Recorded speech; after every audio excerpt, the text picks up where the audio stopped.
Hello, everyone. Welcome to episode 82 of Get Out of Rap. And I'm joined by probably one of the most well-liked and well-known people in the industry. That's Dino Forte, the founder and CEO of Ventrica. I guess that would make you, was it the very first Ventrican? It would. Hi, Martin. Thank you. Thank you. I guess I was the very first Ventrican. And although there's probably about 1,600 of us now and growing. So yeah, I'm very proud of that. That's some family you're the head of. Yeah, no, absolutely. And we are a real family. It's funny, people talk about Ventricans and some people even said to me, you know, it's great that you came up with this name, Ventricans. I said, I never came up with it. I honestly didn't. The staff called themselves Ventricans and it just went from there. And that's how we're all known nowadays. So it's fantastic. That's even better, really, isn't it? It's more likely to survive than if it's come from the guys and the team within, isn't it? Absolutely, absolutely. No, it makes me very proud. Yeah, it's just great that the team feel that sort of togetherness, that family and camaraderie, if you like, as well. That convinced them to name themselves Ventricans. So it's fantastic. How are you keeping though? I'm good, thank you. I'm good. Thanks very much for asking. And I have to say, big smile on my face as soon as we started opening this Zoom. For those of you that are just listening, Dino's sporting a Get Out of Rap t-shirt, which is just great. I love that. And by the way, the proceeds of that go to Naomi House and Jack's Place, a children's hospice that the podcast is linked with. They do great work. But Dino, you're wearing it better than I do. Thank you. Do you know what? It really fits well. I was quite shocked. There's a product endorsement. how well it fits. So I'm delighted with it. Really delighted with it. And proceeds to a good cause, of course. Yes, definitely. Thank you. And so let's start with kind of what an 18 months it's been for our industry. How have you kind of viewed that, ridden those waves? How's it been? Yeah, goodness, it's been really challenging for everybody. I think again, whether you're a captive or a BPO, the challenges the industry has faced, particularly with recruitment, is consistent. So it's been very challenging adapting to new ways of working. I think that attracting the right staff and adapting.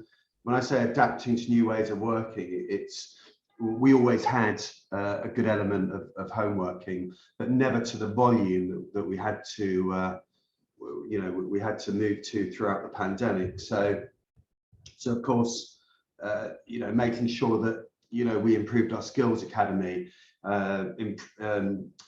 recruiting more mental health first aiders to really make sure that our staff are well supported, and there's just a whole bunch of different things that we've had to do, and we have to continually look at what we're doing, and from our onboarding process, from the recruitment process, through to onboarding and engaging with our teams. So it's been a really challenging time, I think, for everybody. I'm sure, and anybody who probably said doesn't agree with that wouldn't be being truthful. So yeah, there's a big need to adapt in the last 18 months. But for me now, the biggest driver for me is trying to get our staff and our people back into the business, because that as I mentioned earlier, the camaraderie, the togetherness, the support, the ability to grow and develop is so important. And for me, Martin, not everybody leaves education and says that I necessarily want to be a customer service advisor. Some people do, and some people love that type of role and others don't. So sometimes people come into the role, and if I look at Ventrica over the years, friendships are made, families have been made. We've got Ventrica babies. So and when you have when you have that remoteness, you can never. No. There's been a lot of talk about this in the industry, of course, but you just can't capture that No. same camaraderie and togetherness. I can't stress how important it is. Well, I found out after having kind of done this, the way I started managing, I would spend a lot of the time on my feet, wandering around, talking to people. And I was really relieved once to read it in a book that it's MBWA, management by wandering around. There's a as long as there's a phrase and an abbreviation for it, it kind of validates what you're doing, right? But I went back to our centre for the first time in over a year for a collaborative sort of meeting, and some of my team were there. I think we're like a lot of places. There's a transient kind of, some people are back and they've never left. Most people are still at home, but there's a sense of coming back for collaborative work or coming back. And like you, I feed off people, and I feed off the energy and the connections that you get from that. And just in saying hello to people, I was walking to the vending machine, I saw a team leader that works for me, and in just a brief chat that kind of, it was pleasantries, it was great, is that kind of, hey, it's great to actually physically see you again. I found something out that I could help her with, that was work related, and that was just in a moment where we were passing each other. Now we have really good routes, we have great communication, we've adapted well to working from home, but I don't think those in the moment questions and answers or discussions and topics happen naturally like this one did.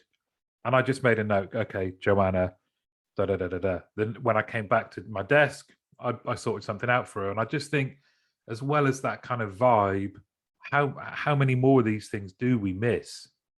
Yeah, no, absolutely. For me, it's so important, and it could be seen as somewhat controversial. Dino is saying that actually our business doesn't work unless everybody's in the office. I'm not saying that because there's definitely a way to provide amazing service. We already do it with our remote staff as well. But what I'm saying is that the very heart and soul of a business, the fabric of an organization lays in its people in our industry, and that togetherness and camaraderie and that teamwork and the effort and helping each other and supporting each other. There is just, it's my opinion, but nothing replaces the physical environment. So it's, and I'm not always sure the industry will be truthful about the challenge, because it kind of makes sense to a lot of companies to sort of say, well, it's just great. And it has its place. We will continue as we always have done with a hybrid type of solution. But I want to get our people back. I want to get our family back, and everything that makes Ventrica what it is and has done over the years. I want to reignite it a little bit. Flame hasn't gone out, but it risks going out in time if we don't get people back into our teams, back into the offices, because that's something the whole industry that have physical sites, I think, would want to do.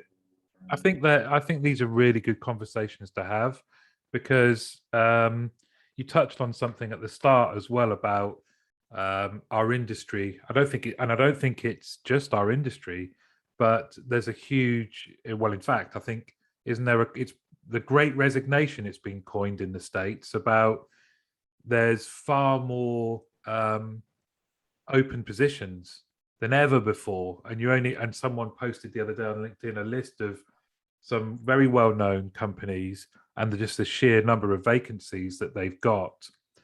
The link to returning to center-based work, and with this position of, like, a lot of our recruiters, aren't they, who own recruitment companies for contact centers, you only go on LinkedIn every day and someone's posting, I've never seen anything like this. It does make you think that when you could get people to see what your center was like, that was a big reason why people would want to come and work for you. or work in the industry, you don't get that same sense of being part of a team, I don't think, when you're sat at home. How do you do? You can do it, but it's teamwork light, it's culture light, isn't it? It is. It's all about the culture, the ethos of the company, the people. I think it almost feels like the world's in this sort of, particularly the Western world, is almost in this malaise.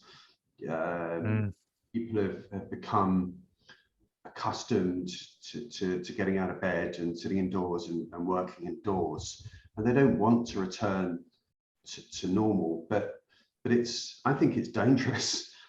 I really do believe that we need to get moving again safely. It has to be done safely and carefully, but it's a vital ingredient for us as an organization. I can't stress highly enough the importance of, especially when you're onboarding and training staff, and that sort of what we call that journey to competence, when staff go through grad bay and our teams are really learning what they're doing. It's irreplaceable. And as I say, Martin, people will argue that. They'll say, well, it's rubbish, you can do it just as well. I don't know. I think there's something. We had a discussion the other week around, we've got people that haven't only just, same as everyone now, haven't just been onboarded, but have been onboarded, have worked for over a year for companies and never physically seen any of their colleagues or been in the premises for the company that they work in. And when you think we're an industry that continually has had a challenge around attrition and keeping talent, you could question, is it easier for people to leave if they've not developed the physical relationships that you get through working face to face? Yes. Hit the nail on the head. Without that, if an individual has never met their manager face to face other than on video, they've never met their teammates face to face, they've never been in the center, they've never experienced the culture and the ethos, by definition, there's not that same level of loyalty and commitment. So therefore, ourselves, like I'm sure most of our industry, have to be even more ingenious and creative around finding ways to engage our teams and to support our teams. It's a worldwide problem, isn't it? And but I think it's interesting. One of my friends was in Munich a couple of weeks ago, and she said that the place was absolutely buzzing. All the offices were repatriated. The city was really, really busy. There was a vibe and an atmosphere. It doesn't feel like we're doing that in the UK. It really doesn't. No. And it makes you wonder, are we going to be left behind? Yes. And that's what I feel is happening, Martin. I really do believe that, where the rest of Europe has been moving on carefully, but we're kind of, it feels like we're being a little left behind. We need to move forward. We need to drive things forward again and get going again. We've got to get on with the world again, with our lives again. So again, it's my deep-rooted feeling, really. I don't think you're alone. I don't think you're alone in that at all. I think you only need to see how excited people get about, I'm going into London, or I'm going back into the office. It's great. It's great.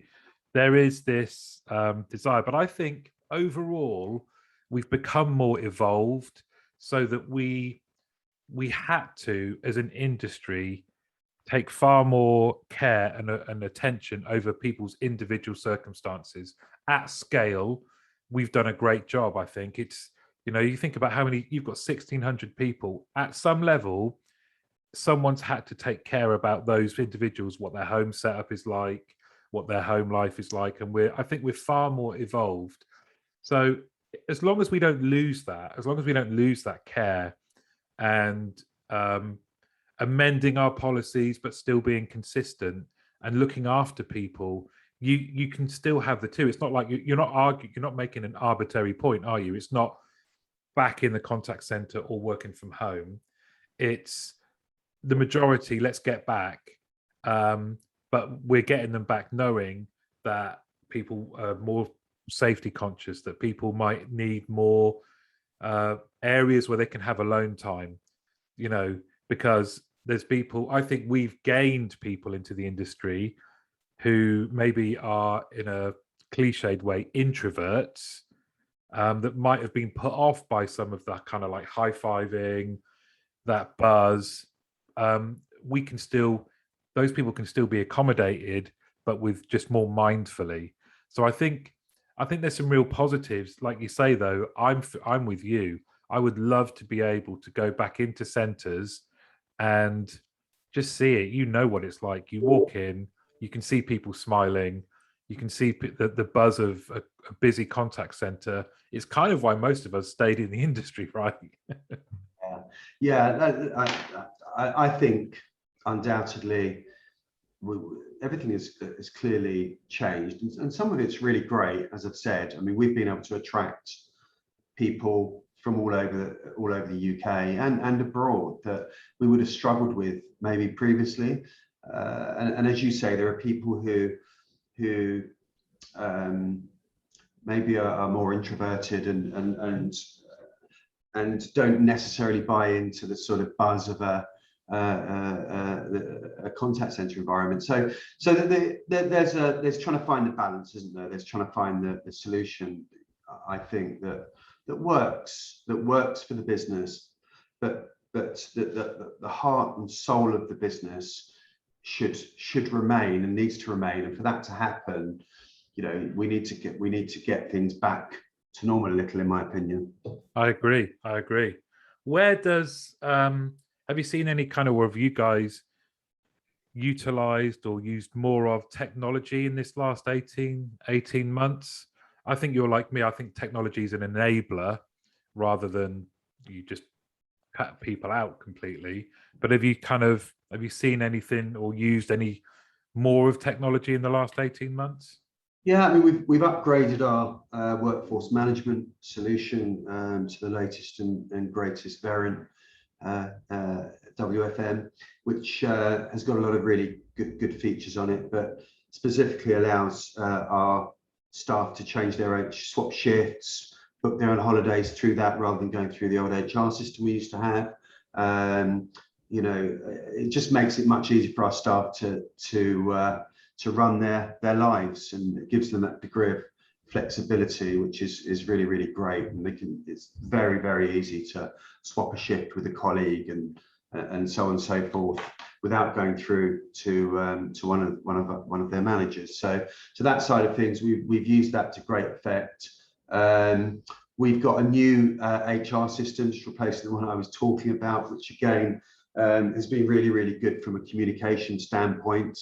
We're using we've got a new skills academy that we launched in the pandemic, and the idea of that is to, for instance, staff that want to progress to be a trainer, for example, or want to eventually move into HR or resource planning, if they've got those sorts of skills, is to actually bring those staff through our skills academy, give them the skills and help progress them. I love that. Yeah, a lot of self-learning as well, capability in there, and exams they can take through the technology. So that's been really fantastic. I love that. I don't think we do enough of that kind of thing in our industry.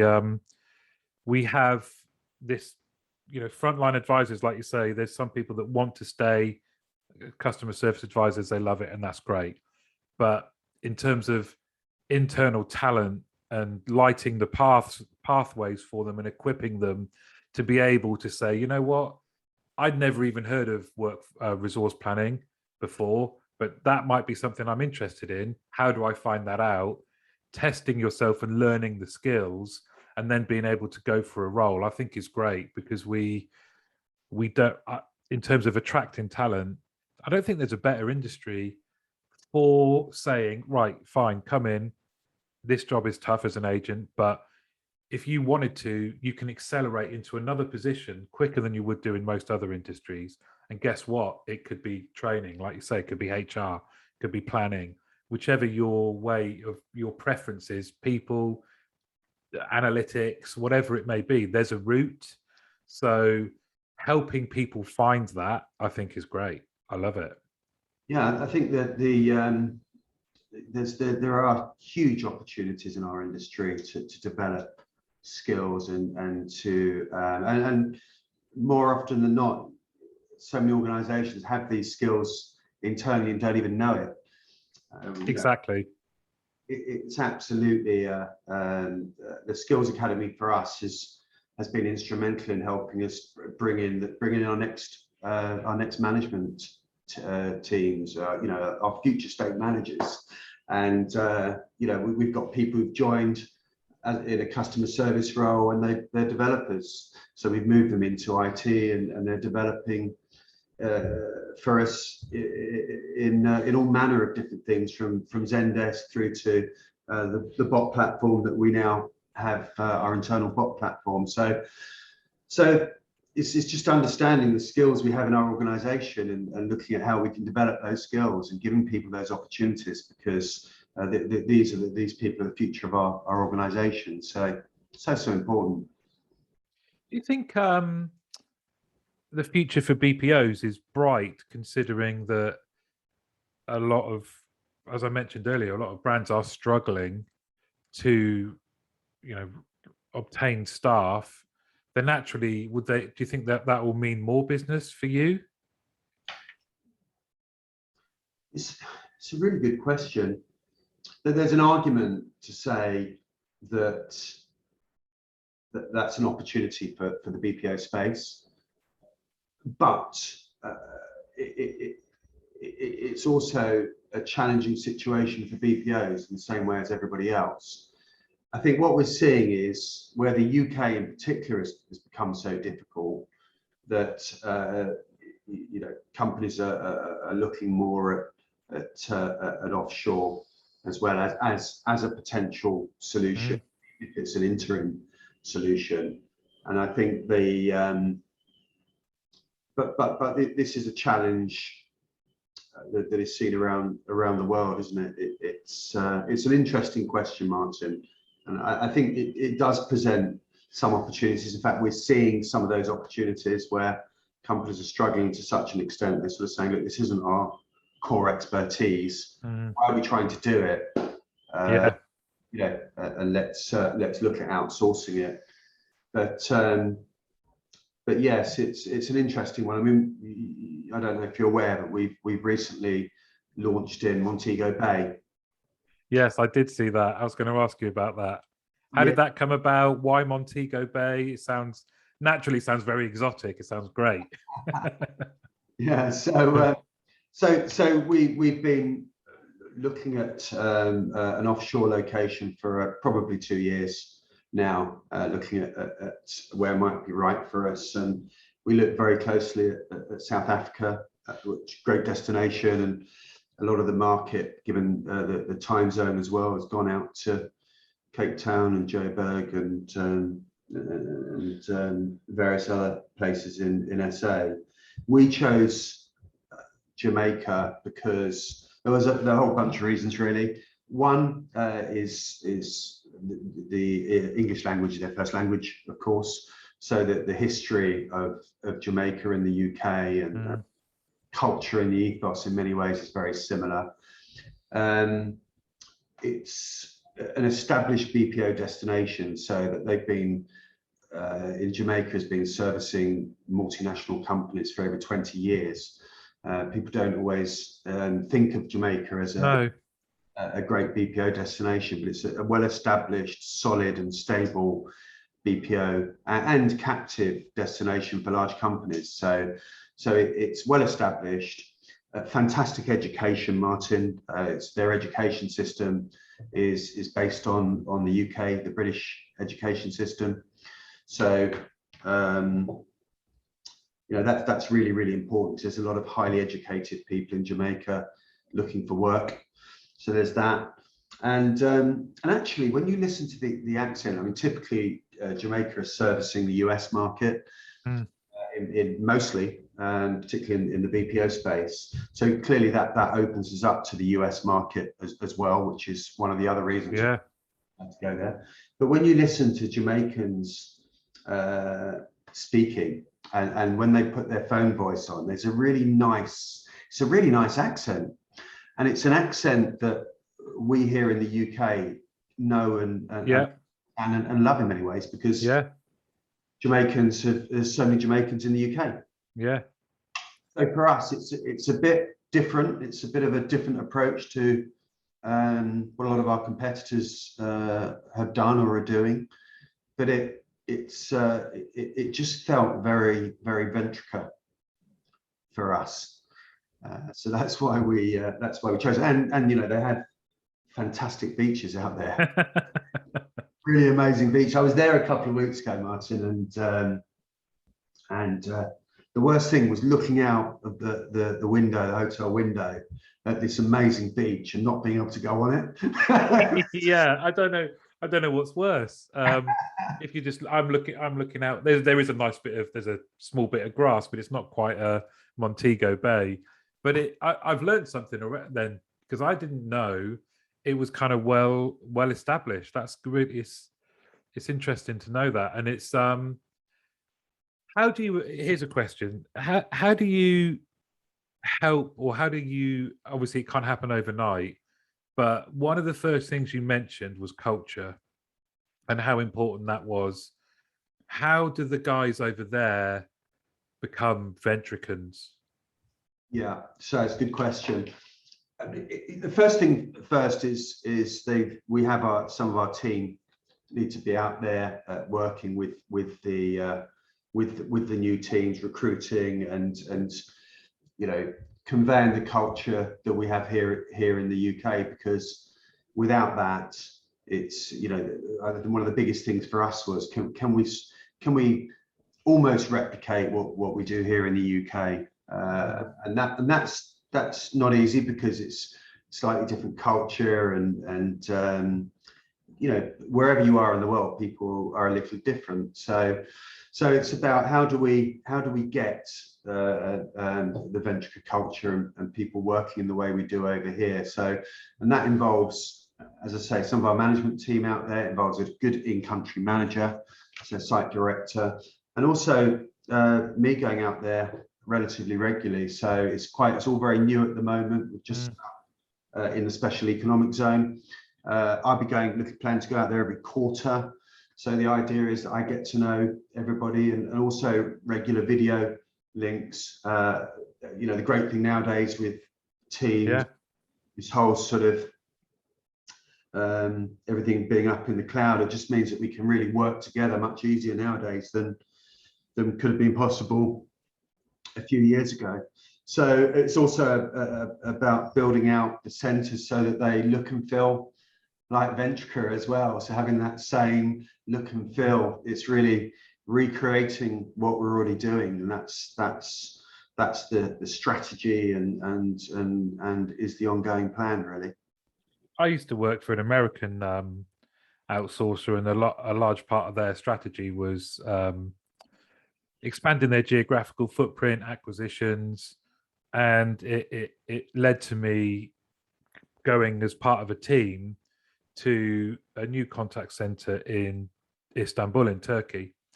And one of the things that stuck with me is, and I'm generalizing a bit to make a point, but it felt like it was they wanted it, the American owners in the States wanted it like a one-way street of knowledge. So it was kind of, this is the way we do it. You have to go out there and teach them the ways. When in fact, even as experienced contact center people, if you had a growth mindset, you learned so much. You touched upon it.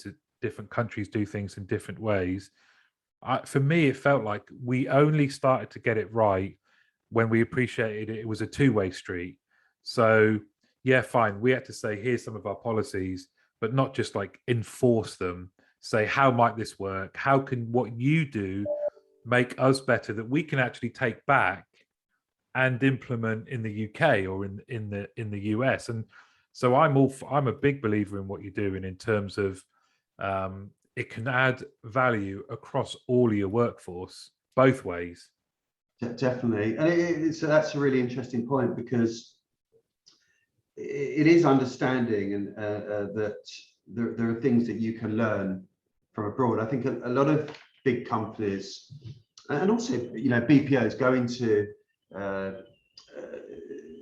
new locations, different countries, different territories, and want to move everything to the way it's done in their original location. And it is good to be able to, because even particularly in Jamaica, there's a feeling, or I think a misinterpretation almost, that people are so laid back that they're going backwards. Yeah. The people out there really want to work. They're really keen to work. They want to progress. They're ambitious. They've got so many skills, and it's about adapting some of the things that work in a Jamaican's lifestyle, as opposed to what we expect necessarily over here. But certainly, one of the things that we do have in the UK is a really advanced contact center, customer management industry. It really is, and it is actually the envy of the world, I think. Yeah. I know that sounds like a really big sweeping statement, but oh, I love it. It's so well respected because of the quality of what we do here in the UK. So I think we're exporting more of these ideas into the site in Jamaica, as opposed to importing, but equally taking some of the really good things and not trying to change things that don't need changing, if that makes sense. It does. It really does. And what a lovely sentiment and statement. I completely agree. I think there's a lot to be proud of for our industry from the UK point of view. And isn't it great that you're able to, in anyone that's exposed to it, break down some of those perceptions? Because again, that was something that I saw time and time again when people came to Istanbul. They had a perception of what Turkish people were like, the culture, workers, and their minds were blown, and I think that's great to see that, because people then went back and were like, yeah, no, it's not, the work doesn't stop 5 times a day because everyone's praying or whatever. It's not like that at all. And it's just that, I think, makes everyone better. Definitely. I think the world over, generally people go to work and wanting to do a good job, whether in the UK, the US, Turkey, or Jamaica, and it's the biggest, most fundamental thing for me that is, it doesn't matter where you are in the world, it's about your people, looking after your people. And if you care about your people and you look after them and you genuinely want the best for them, that gets paid back in spades. And you don't, as I said earlier in the conversation, you don't do it because of that, but you do it because you care about people. And it's just that's so important wherever you are. That really comes across, and I know everyone that knows you will say that that's absolutely true. When you started growing Ventrica, and how did you deal with maintaining that care of people as you started to scale? So I think up until we got to probably 500 or 600 staff, it was easier, because being a sort of omnipresent in the centres and able to walk around and say hi to everybody, as I still do today. So really, that was easier. In a more in the world we're sort of operating in today, it's more challenging with people working remotely. I'll talk a bit about the things that we're doing, but it was about bringing on board the management team in the early days we grew, and making sure that we were bringing on managers who fundamentally in their, the heart of what they were doing is all about the people. So they had to be really strong people, people person, or people, if I'm saying that. people. So they had to care, we look for people who genuinely are good people. They have a way about them that engage people, because again, there's an old saying, is that, when people leave a business, in many cases, or a lot of the time, could be about their manager rather than the role itself, maybe. Yeah. So it's been about this whole sort of, instilling the ways of doing things, the ways of the importance of our staff. I've always sort of had this, philosophy, and as I said, it comes from the heart, that the most important people in our business are our customer service advisors. They're more important than everyone, Yeah. people in the business, and without them we don't have a company. So I think we've always instilled that throughout the management team, and that's sort of remained at the heart of what we do. It gets regularly communicated throughout the business. But as we've grown and we live in the world that we do today, we've had to get a little more creative. So we're just actually working on some new videos, so that when we're onboarding new staff, that they get a video from myself, welcome them to the business. From a lot of the senior management team, they get to meet the leadership team, and that they get everything they need. So it really makes it easy when they're onboarding to understand what they have to do, when they get helping hands, they get budded up remotely. So there's lots of things we're doing to try and make sure that we engage people in the best way we can, but in a slightly different way for those that are not coming into the office. So yeah, it's more challenging, without doubt. I think it means that certainly from your leadership point of view and your point of view, you have to be more kind of accessible from things like this, like a video setting. I saw that there's, and I've used it on my website actually, well, the free version, but there's companies where as part of their induction, it would be you, and you can interact with you as a video from like an FAQ point of view. So you might say, what do you want to know about? You do your opening spiel, and then you say, what do you want to know about next? And on the screen, it comes up with the HR policy or holiday, and they select it, and then it's you responding to that. So there's some CEOs out there having to kind of spend a bit of time in front of video cameras doing, which I think it's all really interesting. It's a way that, like you say, I'm like you. I envisage a world where we've come back, but we've come back with new skills, new understanding, that we've come back better. Then that sounds like a political party statement, that we come back better. It's lovely that you have that view, Martin, as well. It's great, because where we've all been faced with the challenges that we have, to be able to take a good view of, so, okay, what are the really great things that have come out of this? And there are some fantastic things in terms of what we've learned as individuals and as an industry. So yeah, it's always good to look at it from that perspective.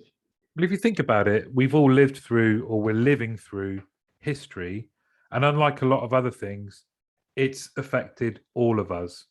So in every facet of life, and I think if you try and look at it from a positive point of view, that it's helped with that sense of community. So in just a small example, I coach my stepdaughter's football team, and the rules have changed around. So we're going into this game tomorrow with, unfortunately, some of the girls have COVID.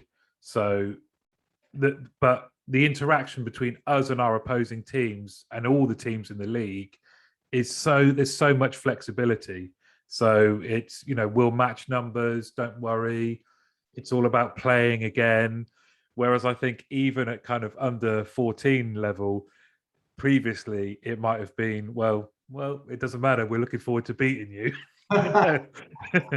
So it's still competitive, but it's competitive from a far more community base, with everyone understanding it's the joy of the game, it's joy of football, and isn't it nice that we're still able to go out and play it despite being still in a pandemic? And I think there's so many things like that where, and maybe we won't see all of the benefits right now, but I think we will, as the further out of this we get. We'll appreciate more that we've all lived through something and been affected by it together. Yeah. I think it's going to be a challenging winter as well, isn't it? Because yes, we're all waiting to see what happens. I'm losing count now of the wave. Is it the third or the potential fourth wave that we all feel could be coming? I really don't know. I lose count of the waves, but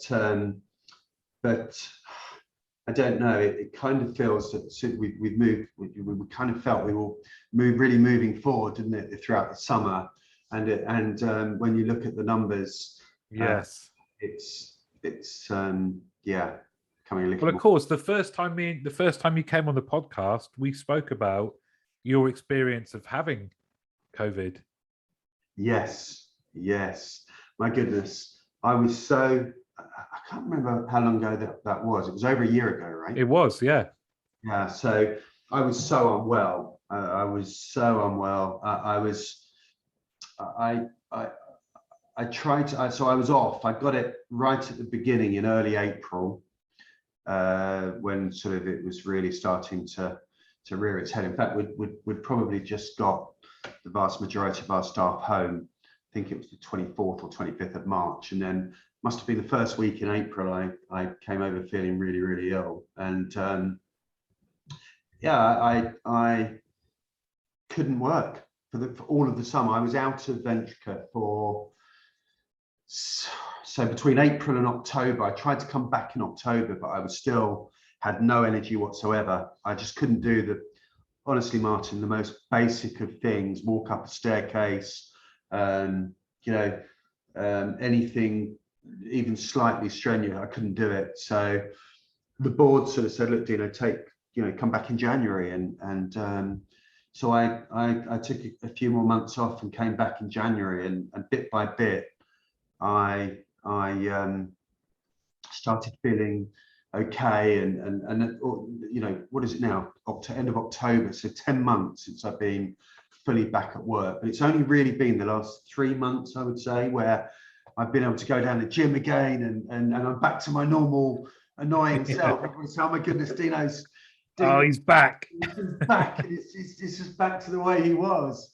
So it's only really been the last 3 months I really felt like my old self again, and that's been a year and a half. So That's mad.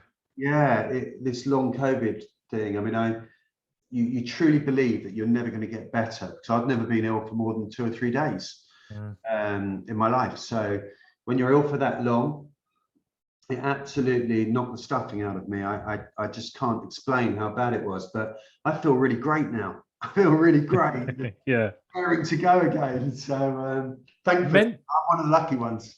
Mentally, how did you cope with that enforced time off?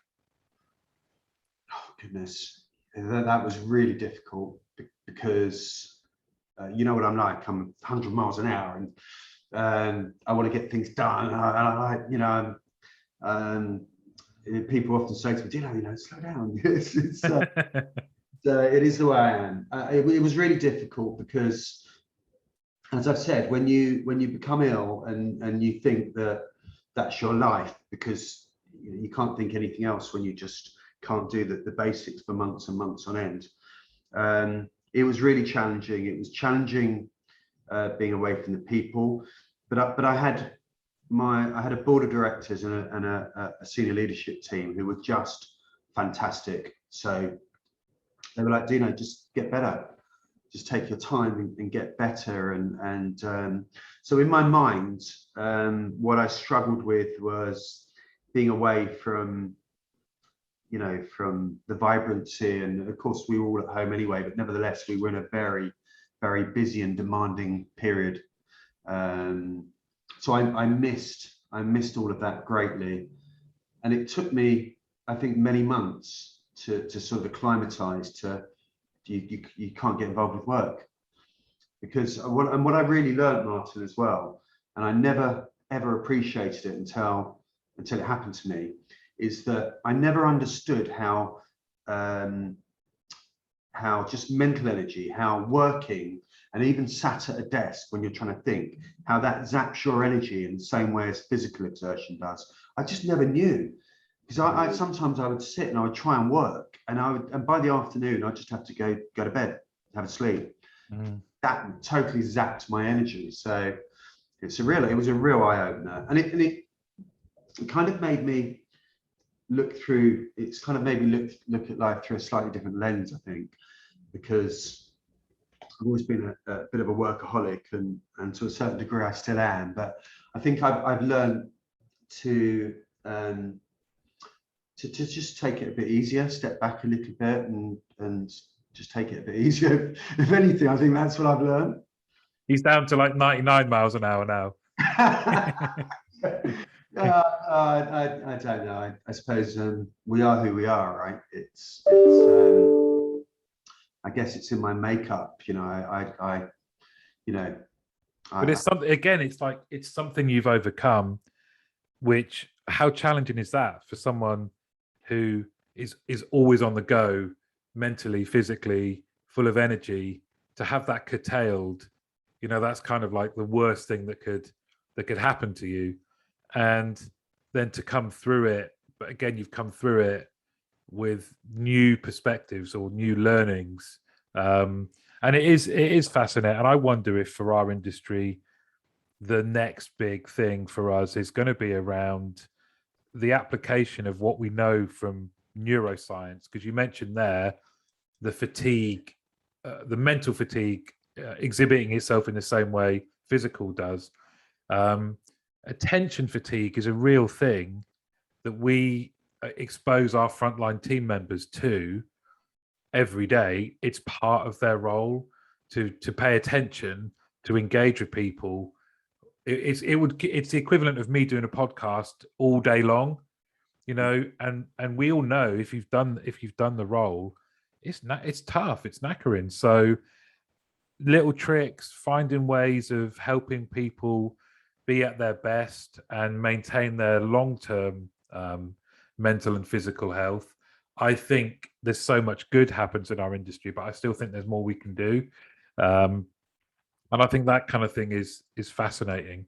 You talked about, again, workforce management principles, and they've changed as a result of us understanding how best to get our frontline workers, team members performing, not just for the customer, but also to make sure that they're okay, that they're enjoying their work and enjoying life. But I've gone off on a really weird tangent there. No. One of the ideas, and we've got to try it out, that we're about to launch is video yoga, online yoga. So we're looking to see if we can deliver yoga. Wow. Are you flexible? No, I'm not at all flexible. So you probably won't see me partaking, but no, it's, that what I found, particularly now that I'm fit and raring to go, is just sometimes walking away from your screen for a bit, which I know isn't always easy when we're busy as a customer service advisor, but we're really trying to encourage people to get up, walk around, take a break, and make sure you take those breaks, because it makes a big difference, especially Absolutely. You get some fresh air as well. It's absolutely. And I read something the other day that just a short break, a very short break, but as long as that break, and this is difficult because how do you do it? But the ideal is, if you've been using a screen, that but your break means you don't look at your phone. You don't go away and then look at a smaller screen. that you come away from anything to do with a screen has a couple of minutes has a big impact, but only if you're not like this. And that's a challenge, certainly. Any of us with children will know how challenging that is. No, absolutely. Absolutely. It is indeed. It is indeed. Dino, everyone, I talk for everyone I know. It's great that you're back fit as a fiddle, fighting again. It's brilliant. And thanks so much for coming on and sharing, where Ventrica is at, your thoughts about the industry. I guess it would just be nice to end with asking you what excites you the most about what's coming up for you and or Ventrica. Goodness, what excites me the most? So, well, certainly the international expansion is exciting for us. So we're looking for a new language hub in Europe as well, which we hope to unveil something by the latest of spring next year. So I won't say too much about where that potential destination is yet. So that's really exciting too. So 3 big things for me. Number one, let's try in the safest way possible to repatriate, as is already happening. We get more of our team back and get that, get back what we're known for in Ventrica. Build Jamaica. That's really, really important. Expand out in Jamaica, and of course the new European hub. So they're the really exciting things that are happening amongst a raft of new changes. But I think, those are probably the key ones for me. That's brilliant. Dino, thank you very much for giving up your time. I really appreciate it. It's been great to talk to you again. Archie, it's a pleasure as always to speak to you. It goes without saying. Thanks, mate. Thank you. Take care. See you. You too. Bye-bye. Bye-bye.